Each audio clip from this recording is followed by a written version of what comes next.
R. N.. Ravi அவங்க மேலே நிறைய எதிர்ப்படைகள் தான் கிளம்புது. இப்போது சமீபத்தில் வந்து அவர் ஜெய் ஸ்ரீராம் அப்படின்னு கோஷம் எழுப்புனது. அவர் ஒட்டுமொத்த இந்திய மக்களுடைய பிரதிநிதி, இந்துக்களுடைய பிரதிநிதி இல்லை. அப்போ நீங்கள் மூணுத்தையும் சொல்லுங்கள். நாரே தக்பீர், அல்லாஹு அக்பர், ஜெய் ஸ்ரீராம், இயேசு ஒருவரே நம்பிக்கை, அவர் ரத்தம் பாவங்களை போக்கும், இப்படி சொல்லித்தாருன்னா பரவாயில்ல. மூணு சொல்ல அப்போ கூட பிரச்சனை வரும். ஏன்பா பௌத்தம் சொல்ல, பஞ்சாபி இதுக்கு சொல்லலை அப்படின்னு வரும். எதுக்கு வம்பு? எப்போல்லாம் டிஎம்கே பிரச்சனை பட்டையா நாமமா அப்படின்னு பிரச்சனை ஓடிட்டு இருக்கும்போது ஜெய் ஸ்ரீராம் அப்படின்னாருன்னா பார்க்கும் டிஎம்கே டீமு, ஆகா சூப்பர் கண்ணன் குத்துறாடா, திருப்பிடா அப்படியா வண்டியை, எப்படி சொல்லலாம் ஜெய் ஸ்ரீராம் அது சொல்லலான்னு. நம்மளாம் பார்த்துட்டு இருப்பான். அந்த கூட்டணி கட்சியில் இருக்கிறாப்புல சிபிஎம், சிபிஐ, விசிகா, காங்கிரஸ்லாம் பொன்முடியை கண்டிக்கலாமா வேணாவா? ஆளுநர் ஜெய் ஸ்ரீராம் சொல்லிட்டாரான்னு, கிளப்படா வண்டியை, சைதாப்பேட்டைக்கு போடா, எல்லாம் போராடுவோம். இப்போ இந்த 10 சட்ட மசோதாக்கள் வந்து வெற்றி பெற்றுட்டாங்க அப்படின்ற மாதிரி சொல்லிட்டு இருக்காங்க. ஆளுநருக்கு வந்து இதற்கு எதிர்ப்பாக வந்து தீர்ப்பு வந்துருந்துச்சு. இது வந்து மத்திய அரசு வந்து கையில் எடுக்கும், மறு ஆய்வு மனு தாக்கல் வந்து பண்ண போகிறாங்க. சர்வாநாயகர் சம்மந்தப்பட்ட அதிகாரம் என்ன அப்படின்ற சம்மந்தமாக உச்சநீதிமன்ற அமர்வு ஒரு 7 பேர் கொண்ட அமர்வில் இப்போவும் இருக்குது. அப்போ ஆளுநர் சம்மந்தப்பட்டது, ஜனாதிபதிக்கு சில கிளாரிஃபிகேஷன் கொடுக்கறது, இது எல்லாமே ஒரு 2 நீதிபதிகள் பண்ணுறதுன்றது எப்படி கரெக்டாக இருக்கும்? 5 நீதிபதிகள், 7 நீதிபதிகள், 11 நீதிபதி இந்த மாதிரி அமர்வுக்கு மாற்றணும். ஏன்னா இது வந்து ஒவ்வொரு மாநிலத்திலும் உள்ள பிரச்சனை. இப்படி ஒருவேளை 5 நீதிபதியோ 7 நீதிபதியோ 11 நீதிபதியோ போட்டு உச்சநீதிமன்ற தலைமை நீதிபதி நியமிக்கிறாரு வச்சுக்கோங்க. இந்த மாதிரி இதை விசாரிக்கும் அப்படின்னு அறிவித்தால அந்த 2 பேர் தீர்ப்பு வந்துச்சுல்ல, அது நிறுத்தப்படும். அதிமுகவில் வந்து மே 2ஆம் தேதி செயற்குழு கூட்டம் வந்து நடத்தப்பட சொல்லியிருக்காங்க. என்னென்ன முடிவுகள்லாம் இருப்பாங்க? பொதுவாக இது வந்து தாவேகா தெரிஞ்சிக்க வேண்டிய விஷயம். தேர்தல் வருது, கூட்டணி திடீர்னு அமைச்சிட்டாங்க, திடீர்னு எவ்வளோ சீட்டு கேட்டால் அவ்வளோ இது பண்ணலாம். இது இப்போ ஓபிஎஸ் இருக்கிறாப்புல, நாதசிப்பெல்லாம் திருந்திட்டாப்புல, அவரை நம்ம இதில் சேர்த்துக்கலாம். அதெல்லாம் முடியாது. சரி பிஜேபி கூட இருக்கட்டும், அவங்க நின்றுக்கிட்டோம், கண்காணாத தூரத்தில் நிற்கட்டும். இப்படிலாம் இருக்கிறதுக்கு பேர் தான் செயற்குழு, பொதுக்குழு. திடீர்னு பொதுக்குழுவை கூட்டிட்டு என்னடா இவன் இப்படி இருந்தானே, பேசவே மாட்டேன்னானே, இப்போ திடீர்னு இப்படிலாம் பேசுகிறானே அப்படின்னு தலைவர் என்னை பார்க்கறது எனக்கு தெரியுது. இப்படி பேசுறது பொதுக்குழு இல்லை. பொதுக்குழுலாம் தீர்மானம் போட்டு அந்த விஷயங்களை விலைக்கு வந்தவங்களுக்கு சொல்லி அவங்க அதை கொண்டு போய் கீழே கொண்டு போய், இதுதான் பொதுக்குழு. தாவேகா இனிமேல் தான் ஒன்றா தெரிஞ்சுப்பாங்க. அதான் மாலை போடுறதுக்கு எப்படின்னு கற்றுக்குறாங்க. அடுத்தவங்க தோரணம் கட்டிய இடத்துல மாலை போட்டுக்கிறாங்க. இவங்க ஒவ்வொன்றா கற்றுக்க முடிக்கிறதுக்குள்ள தேர்தலே முடிஞ்சு போயிடும். ஆளுநர் ஆர்.என். ரவி அவங்க மேலே நிறைய எதிர்ப்படைகள் தான் கிளம்புது. இப்போது சமீபத்தில் வந்து அவர் ஜெய் ஸ்ரீராம் அப்படின்னு கோஷம் எழுப்புனது, நிறைய பேர் வந்து எதிர்ப்பு குரல் எழுப்பியிருந்தாங்க. அதை பற்றி சொல்லுங்கள் சார். பொது கல்வி நிறுவனங்கள்ன்றது பொதுவான ஒன்றுங்க. அப்போ ஒருத்தர் நாரே தக்பீர் அல்லாஹ் அக்பர்னுவார், ஒருத்தர் ஏசு பிரானுக்கு இதுன்னுவார், ஒருத்தர் ஜெய் ஸ்ரீராம்னுவார். அதனால தான் எந்த இதுவும் இல்லாமல் நீங்கள் வந்து கல்வின்றது பொதுவான எல்லோரும் பயில விஷயங்க. அது ஒரு மாநில ஆளுநரே அந்த வார்த்தையை இது பண்ணுறாருன்னா அவர் ஒட்டுமொத்த இந்திய மக்களுடைய பிரதிநிதி, இந்துக்களுடைய பிரதிநிதி இல்லை. அவர் ஒரு இந்துக்கள் கலந்துக்கிற ஒரு இது கூட்டத்தில் போய் பேசலை. அப்போ அவர் வந்து பொதுவானவராக தான் இருக்கணும். அப்போ நீங்கள் மூணுத்தையும் சொல்லிடணும். நாரே தக்பீர், அல்லாஹு அக்பர், ஜெய் ஸ்ரீராம், இயேசு ஒருவரே நம்பிக்கை, அவர் ரத்தம் பாவங்களை போக்கும், இப்படி சொல்லித்தாருன்னா பரவாயில்ல. 3 சொல்ல அப்போ கூட பிரச்சனை வரும். ஏன்பா பௌத்தம் சொல்ல, பஞ்சாபி இதுக்கு சொல்லலை அப்படின்னு வரும். எதுக்கு வம்பு? ஜெய் ஹிந்துன்ட்டு போங்களே, வேலை முடிஞ்சதில்லை. இல்லை பாரத் மாதாக்கு ஜெய் கூட சொல்லலாம். ஏன்னா மிலிட்ரியில் கூட ஏற்றுக்கிறாங்க பாரத அன்னைக்கு வாழ்த்துன்னு. அதை பிஜேபியுடைய கோஷம் மாதிரி ஆக்கிட்டாங்க. அது தெரியும் தானே சார் அவருக்கு. அப்படி இருந்தும் இவருக்குள்ள சொல்கிறதுக்கான காரணம் அப்பப்போ கண்டென்ட் கொடுப்பார்ல அவர். எப்போல்லாம் டிஎம்கே பிரச்சனை பட்டையா நாமமா அப்படின்னு பிரச்சனை ஓடிட்டு இருக்கும்போது ஜெய் ஸ்ரீராம் அப்படின்னாருன்னா பார்க்கும் டிஎம்கே டீமு, ஆகா சூப்பர் கண்ணன் குத்துறாடா, திருப்பிடா அப்படியா வண்டியை, எப்படி சொல்லலாம் ஜெய் ஸ்ரீராம் அது சொல்லலான்னு. நம்மளாம் பார்த்துட்டு இருப்பான். அந்த கூட்டணி கட்சியில் இருக்கிறாப்புல சிபிஎம், சிபிஐ, விசிகா, காங்கிரஸ்லாம் பொன்முடியை கண்டிக்கலாமா வேணாவா? கண்டிச்சா கோச்சிக்குவாரா வேணாவா? நாளைக்கு எதாவது போய் நிற்க முடியுமா முடியாதா? சரி அவரை கண்டிச்சிட்டோம், மற்ற அமைச்சர்கள் கோச்சிக்கினாங்கன்னா அங்கேயும் போக முடியாது. தலைவரே கோச்சிக்கினாருன்னா என்ன பண்ணுறது? அப்போ என்ன பண்ணுறது? கண்டிக்கலாமா வேணாவா? கனிமொழி கண்டிச்சிட்டாங்க, கனிமொழி கண்டிச்சிட்டாங்க, நம்ம கண்டிக்கலாமா? இல்லை வேணாம் பார்ப்போம் அப்படின்ட்டு மறுபடியும் கட்சி பதவியை தூக்கிட்டாங்களாம்பா, கட்சி பதவியை தூக்கிட்டாங்களா? அப்போ சண்முகத்துக்கு தைரியம் வந்துச்சு, இதை கண்டிக்கிறோம் அப்படின்ட்டு அவர். சரி முத்தரசன் பார்க்குறாரு, நம்ம வந்து திமுக இருக்கிறோம், நம்ம எதுக்கு இதை போய் கண்டிச்சிக்கிட்டு அப்படின்னு அவர் போர்வால் இழுத்து இழுத்து பார்க்குறாரு, மாட்டிச்சு உரையில். அதனால் அவரும் வாளை சுழட்ட முடியல. திருமாவளவனுக்கு 1000 பிரச்சனைகள் இருக்குது. அதனால் நமக்கு எதுக்கு வம்பு, அப்படியே போயிடலாம் அப்படின்னு. செல்வ பெருந்தகை அது காங்கிரஸ், அது எல்லா காலத்துலேயும் இந்த மாதிரி விஷயங்களும் கண்டு. மொத்தத்தில் இந்த மேட்டரை யாருமே தொடலை. ஆனால் ஆளுநருக்கு எதிராக பார்த்தீங்கன்னா அப்படி ஆளுநர் ஜெய் ஸ்ரீராம் சொல்லிட்டாரான்னு, கிளப்படா வண்டியை, சைதாப்பேட்டைக்கு போடா, எல்லாம் போராடுவோம் அப்படி. அதனால் இது அவர் கண்டென்ட் கொடுக்குறாரு. கொடுக்கக்கூடாதுன்றது தான் நம்முடைய இது. தலித் மக்களை வந்து ஓட்டு அரசியலுக்காக தான் வந்து பயன்படுத்துகிறாங்க அப்படின்ற மாதிரி சொல்லியிருக்காரு. நேற்று பேசியிருக்காரு, நல்ல கண்டென்ட் அது. அம்பேத்கர் எந்த லட்சியத்துக்காக வாழ்ந்தார், அவர் அரசமைப்பு சட்டத்தில் சொன்னது ஒடுக்கப்பட்ட மக்களுக்காக, அந்த மாதிரி அவருடைய லட்சியம்.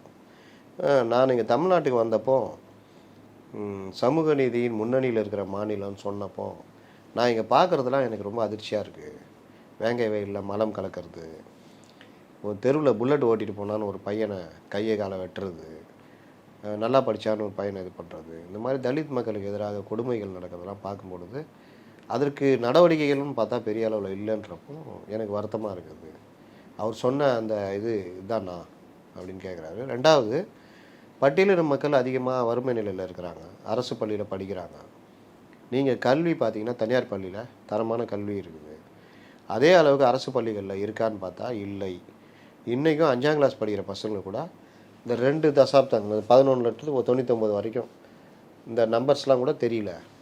ஆனால் நம்ம கல்வி முறை அந்த லட்சணத்தில் தான் இருக்குது, அரசு பள்ளியை விடுது. ஆனால் ஆல் பாஸ்ன்னு போட்டு கொண்டு போயிட்டே இருக்காங்க. அவங்களுக்கு பட்டங்களை கொடுக்குறாங்க, எல்லாம் பண்ணுறாங்க. அவங்க டிகிரி வாங்கிட்டு வேலைன்னு மற்றன்னு போகும்போது பாவம் அவங்க பாதிக்கப்படுறாங்க. அது காரணம் அவங்களா நல்ல கல்வியை கொடுக்கல. இப்போ நீட்டுக்கு உருட்டினுக்கிறாங்கல்ல, இதே தான் நானும் சொல்கிறேன். ஏன் உருட்டுறீங்க? மாநில வழி கல்வியில் அது இது. மாநில வழி கல்வியில்னா ஒரு ப்ரைவேட்டு ஸ்கூலில் ஒருத்தர் 40,000 ரூபா சம்பளம் வாங்கிட்டு ஒரு வாத்தியார் கற்றுக் கொடுக்குறான். ஒரு ப்ரைவேட்டு ஸ்கூலில் ஒரு தரமான கல்வியை கொடுக்கும்போது நீ 1 லட்ச ரூபா 80,000 ரூபா சம்பளம் கொடுக்குற வாத்தியார் ஏன் கவர்மெண்ட் ஸ்கூலில் கொடுக்க முடியல? கவர்மெண்ட் ஸ்கூல்லாம் மோசம்னு நான் சொல்ல வரல, அவங்க ரிசல்ட் கொடுக்கலன்னு சொல்ல வரல. ஆனால் ஒட்டு மொத்தம் பார்க்கும் பொழுது நீங்கள் வந்து அந்த ஒரு தரமான கல்வியை கொடுக்க முடியலல்ல. உங்கள் சிலபஸும் இப்போ ஒரு சைதன்யா ஸ்கூலோ வேலம்மாலோ இல்லை சிபிஎஸ்சியில் இருக்கிற சிலபஸுக்கு நீங்கள் வந்து ஓரளவுக்காக ஸ்டேட் போர்டு வந்து அந்த சிலபஸில் ஒரு அப்டேட் ஆகணுமா வேணாவா? அதுவும் கிடையாது. மும்மொழி கொள்ளையும் அதில் கொண்டு வர மாட்டீங்க. அவங்க கொடுக்குற பிஎம்சி ஸ்கூலும் கொண்டு வர மாட்டீங்க. நவோதயா பள்ளியும் அனுமதிக்க மாட்டீங்க. ஆனால் இந்த மாணவர்கள் மட்டும் இவங்களோட போட்டி போடணுன்னா இவனுக்கு எல்லா வசதியும் பண்ணி கொடுத்து எல்லாம் பண்ணுறான் ப்ரைவேட் ஸ்கூலில். இவங்களுக்கு எந்த வசதியும் பண்ணி கொடுக்காம அவங்க எப்படி போராட முடியும்? அது மாணவர்கள் தப்பா? மாணவர்கள் ரெடியாக இருக்காங்க, அவங்க படிக்க ரெடியாக இருக்காங்க. அவங்களுக்கு ஏற்ற கல்வியை கொடுக்குறதுல பிரச்சனை. இப்போ இந்த மாதிரி விஷயங்களில் என்னென்ன பிரச்சனை இருக்குது? நம்ம சொல்கிற மாதிரி விட்டேத்தியாகவும் பண்ண முடியாது. அவங்கள மாதிரி பண்ண முடியுமா நீங்கள் என்ன அப்படின்னு கேட்டால் கரெக்டு. இவங்களுக்கு என்ன பண்ண முடியும்? ஓரளவுக்கு என்ன அப்டேட் பண்ண முடியும்? அதையாவது யோசிக்கலாம்ல கல்வி முறைகளில். இப்போ பிஎம்சி ஸ்கூல் வந்து ரொபோட்டிக் சயின்ஸ்லேருந்து பல விஷயங்களை கவர்மெண்ட் ஸ்கூலில் கொண்டு வரேன், நான் நிதி தரேன்றான். ஏன் அனுமதிக்க மாட்டேங்கிறீங்க? அப்போ இந்த மாதிரி பல விஷயங்கள் இவங்க வெளியே சொல்கிறதில்ல. நிதி மட்டும் கொடுத்தா வாங்கிக்குவாங்க. பிஎம்சி ஸ்கூல் பார்த்திங்கன்னா கேந்திர வித்யாலயா ஒரு 50-60 ஸ்கூல் இருக்குது. கேந்திர வித்யாலயா மாதிரி தான் பிஎம்சி ஸ்கூலு. பிஎம்சி நீங்கள் அனுமதிச்சிங்கன்னா அது ஒரு 100 ஸ்கூல் வரும். அது ஏழைகளுக்கு தானே போகும், சாதாரண மக்கள் தானே அதில் படிப்பான். அப்போ நீ ஒரு வேலம்மாள் ரேஞ்சுக்கு, ஒரு சைதன்யா ரேஞ்சுக்கு, ஒரு சிபிஎஸ்சி ப்ரைவேட் ஸ்கூல் ரேஞ்சுக்கு இங்கே கல்வி கிடைக்குதுன்னா நல்ல விஷயம் தானே அது. அதுலேருந்து ஒரு 50 பேர் நீட்டு ஈஸியாக எழுதுவாங்களா?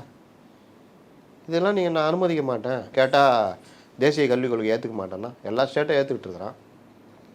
நீங்கள் ஏற்றுக்குன்னா கல்வி இது வந்து கண்கரண்ட் லிஸ்ட்டில் தான் இருக்குது. உங்கள் கிட்டேயும் அதிகாரம் இருக்குது. தேவையான விஷயத்தை அமல்படுத்துங்க, தேவையில்லாத விஷயத்தை அமல்படுத்த முடியாதுன்ட்டு போங்க. ஆனால் மொத்தமாகவே நிராகரிக்கிறதுனா எப்படி கதையாக இருக்கும்? நிதி மட்டும் கேட்குறீங்களே, அப்போ எப்படி? இதை கேட்டால் பிஜேபி உள்ளே வந்துடும். பிஜேபி செய்கிறது எல்லாம் தப்பு. வார்டன்னாலே அடிப்போம். ஏன்டா அடிக்கிற? வார்டன்னு அடிக்கிறேன். அந்த மாதிரி ஏன்டா எதிர்க்கிற? பிஜேபி கொண்டு வந்தால் எதிர்க்கிறேன். வக்ஃப் போர்டு ஏன் எதிர்க்கிற? பிஜேபி கொண்டு வந்து எதிர்க்கிறேன். சரிப்பா, நீ எதிர்க்கப்பா, என்ன பிரச்சனைப்பா அந்த வக்ஃப் போர்டில் இருக்குது? அந்த மசோதாவில் என்னப்பா இருக்குது? சரி, இங்கே இருக்கிற வக்ஃப் போர்டு வந்து ஏழை முஸ்லீம்களுக்கு எதாவது பண்ணுதா? அதெல்லாம் இல்லை, பிஜேபி கொண்டு வந்துக்கிறான், எதிர்க்கிறேன். அவ்வளோதான். இதுதான் இன்றைக்கி நிலைமை. இப்படி தான் அரசியலை கொண்டு செல்கிறார்கள், இப்படி தான் தயார்படுத்துகிறாங்க. இதுக்கு பின்னாடி நம்ம மக்களும் வாட்ஸ்அப்பு இந்த மாதிரி விஷயம் இவங்க பரப்புவாங்கல்ல, இவங்கள்ட்ட அந்த பவர் இருக்குது. பேச்சாளர்கள், எழுத்தாளர்கள், காசுக்கு விலை போனவர்கள், ஆதரவு ஊடகங்கள் இவங்க எல்லாம், அப்புறம் இயற்கையாகவே ஒரு செட்டு டிஎம்கேன்னு வந்திருக்கும். அது பத்திரிகை துறையிலையும் வந்திருக்கும். அதுவும் அந்த பார்வையில் தான் இருக்கும். அப்போ இவங்க எல்லாமே கேட்டு ஒரு இதை கருத்தை பரப்புறது. இவர் இவ்வளோ விஷயங்களையும் தாண்டி தலித் மக்களை பற்றி பேசியிருக்கிறாருன்றதான் ஒரு மிகப்பெரிய கண்டனத்திற்கு. அதான் சொல்கிறாரு, அவர் தான் சொல்கிறாரு, தலித் மக்களுக்கு இந்த மாதிரி விஷயங்கள்லாம் நடக்குது. நீ தானே சமூக நீதி மாநிலன்றல்ல, ஆனால் இந்த 5 வருஷத்தில் அதிகமாக நடக்குது இல்லை, அதிகரிச்சிருதுன்றார். அப்போ அதிகரிச்சதுன்னா சாதாரண விஷயமா? 2020 சொல்கிறாரு, 7 சேர்த்து தான் சொல்கிறாரு. அப்போ அதிகரிச்சிருக்குல்ல, என்ன பண்ணுறீங்க? ஆனால் பீகாரை பாரு, உத்தரப்பிரதேசம் பாருன்றீங்களா? இங்கே நடக்குதுல்ல, தடுக்கிறதுக்கு என்ன பண்ணியிருக்கீங்க? அதுதான் அவருடைய கேள்வியாக இருக்குது. இப்போ இந்த 10 சட்ட மசோதாக்கள் வந்து வெற்றி பெற்றுட்டாங்க அப்படின்ற மாதிரி சொல்லிட்டு இருக்காங்க. இப்போ அதுலேயே வந்து ஒரு ட்விஸ்ட் வர மாதிரி சில விஷயங்கள்லாம் இருக்குது. என்ன அப்படின்னா, ஆளுநருக்கு வந்து இதற்கு எதிர்ப்பாக வந்து தீர்ப்பு வந்துருந்துச்சு. இது வந்து மத்திய அரசு வந்து கையில் எடுக்கும், மறு ஆய்வு மனு தாக்கல் வந்து பண்ண போகிறாங்க அப்படின்ற மாதிரியான செய்தி வெளியாகிட்டு இருக்கு. எந்த அளவுக்கு உண்மை சார்? நீங்கள் ஆளுநருடைய இந்த விஷயத்துக்காக 2 நீதிபதிகள் அமர்வு தீர்ப்பு சொன்னாங்க.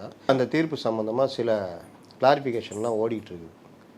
என்னென்னா, இது அரசமைப்பு சட்டம் சம்மந்தமாக இந்த 201 இதை வந்து நீதிமன்றம் அந்த 142 கீழே தீர்ப்புகள்லாம் சொல்கிறாங்க.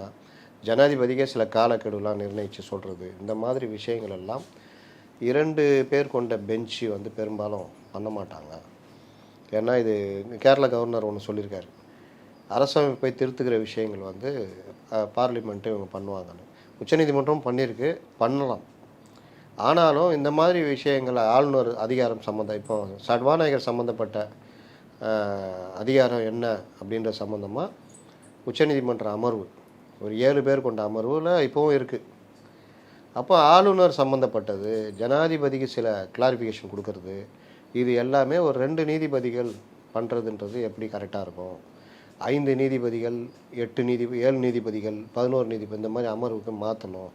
ஏன்னா இது வந்து ஒவ்வொரு மாநிலத்திலும் உள்ள பிரச்சனை. இப்போ வந்து ரொம்ப சிம்பிளாக சொல்கிறேன், கேரளாவில் துணைவேந்தர்களை மாநில அரசே நியமித்தது. உடனே ஆரிஃப் முகமது கான் அப்போ இருந்த ஆளுநர் உச்சநீதிமன்றத்துக்கு போனாங்க. போனப்போ உச்சநீதிமன்றம் கடுமையாக கண்டிச்சிடுச்சு, ஆளுநருடைய பவர்லேயும் யூஜிசி பவரில் நீங்கள் என்ன தலையிடுறீங்க அப்படின்ட்டு திட்டி அதை ரத்து பண்ணிட்டாங்க. அதற்கு பிறகு இவங்க என்ன பண்ணாங்க, ஆளுநர் வேந்தராக இருக்கக்கூடாது, வேறு யாராவது கல்வியாளரோ யாராவது இருக்கணும், அதுக்கு ஒரு கமிட்டி போட்டு நாங்கள் தேர்ந்தெடுத்துக்கிறோம் அப்படின்னு ஒரு மசோதாவை நிறைவேற்றி அவருக்கே அனுப்பிச்சாங்க. அவர் என்ன பண்ணார், இப்படி பாலை வாங்கி அப்படி தட்டி விட்டார் ஜனாதிபதிக்கு. உடனே இவங்க உச்சநீதிமன்றம் போனாங்க, அந்த கேஸ் பெண்டிங்கில் இருக்குது. இங்கே ஆளுநரை முதல்வரே வேந்தராக இருக்கணும்னு கொண்டு வந்தாங்க. அதுக்கப்புறம் அது திருப்பி அனுப்பிச்சது. அதுக்கப்புறம் பண்ணோன்னா துணைவேந்தர்களை நியமிக்க அதிகாரம் முதல்வருக்குன்னு கொண்டு வந்தாங்க. அந்த மசோதாக்கள் நிறைவேற்றப்பட்டுச்சு. உடனே வேந்தர்லேருந்து இவர் தூக்குறாங்க அப்படின்ட்டாங்க. துணைவேந்தர்களை முதல்வர் நியமிக்கிறார் அப்படின்றதுக்கும் வேந்தராக இருக்கிற ஆளுநர் துணைவேந்தர்களை நியமிக்கக்கூடாது அப்படின்னு தீர்ப்பு வருது அப்படின்னா வேந்தரே நீக்கும் அப்படின்றதுக்கு அர்த்தம் இல்லை. அவர்கிட்டருந்து அந்த பவர் முதல்வருக்கு மாறி இருக்குன்னு அர்த்தம். ஆனால் வேந்தராக அவர் தான் இருப்பார். ஆனால் வேந்தரே நீக்கன்றதெல்லாம் போட்டு உருட்டினாங்க. அதுக்கப்புறம் அதுக்கும் வேல்யூ இல்லை. இப்போ இந்த மாதிரி விஷயங்கள் வேந்தர் சம்மந்தமான வழக்கு உச்சநீதிமன்றத்தில் இருக்குது. இந்த காலக்கெடுலாம் கரெக்டு. நீங்கள் 1 மாதத்துக்குள்ளே பண்ணணும், சில முக்கியமானதுன்னா 3 மாதம், சில இதை திருப்பி அனுப்பிச்சு அவங்க அதே இது திருப்பி மறுபடியும் அனுப்பிச்சாங்கன்னா உடனே நீங்கள் 1 மாதத்துக்குள்ளே அதை இது பண்ணணும். சில இது உங்களுக்கு சிக்கல் அப்படின்னா ஜனாதிபதிக்கு அனுப்பணும். அப்போ அந்த மாதிரி ஜனாதிபதிக்கு சில காலக்கெடு ஒரு 3 மாதத்துக்குள்ளே பண்ணணுன்ற மாதிரி விஷயங்கள்.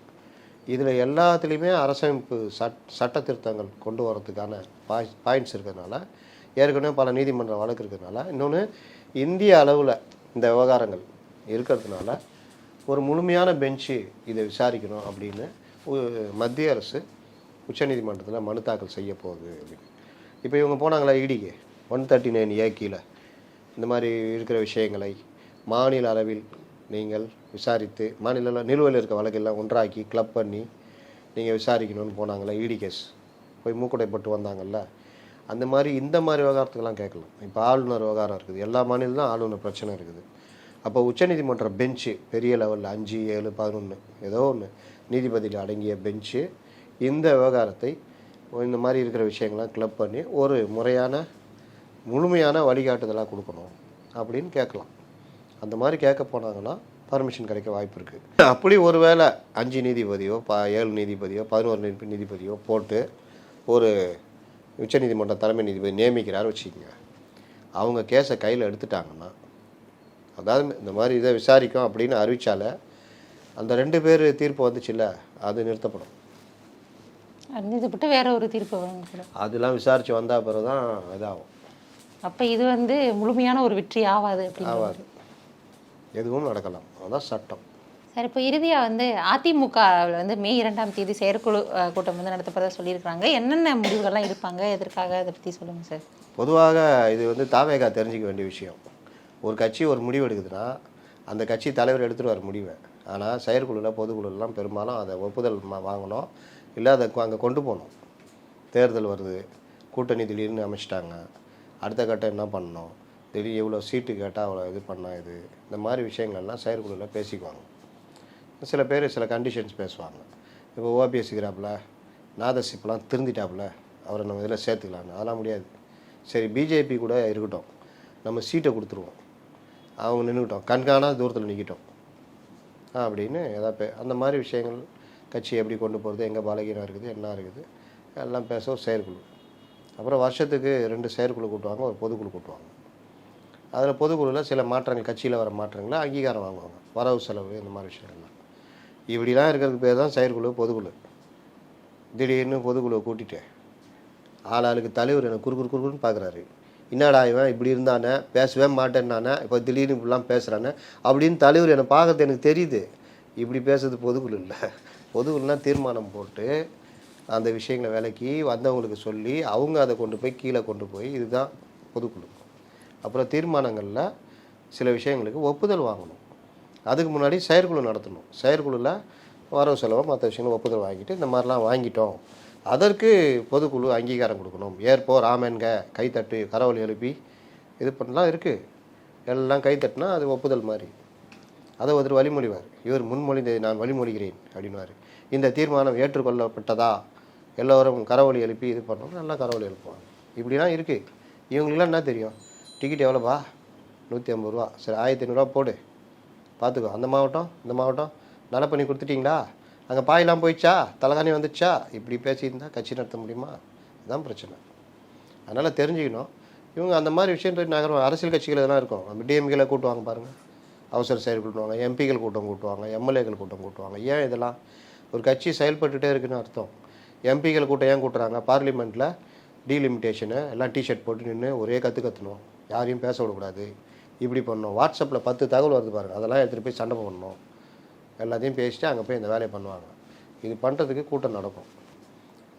நான் சும்மா ஜோக்கு சொல்கிறேன். ஒரு இஷ்யூ எப்படி பண்ணணும், என்ன கொண்டு போகணும், கொறடா வந்து இந்த உத்தரவு போடுவார், இது எல்லாமே அந்த கூட்டம்.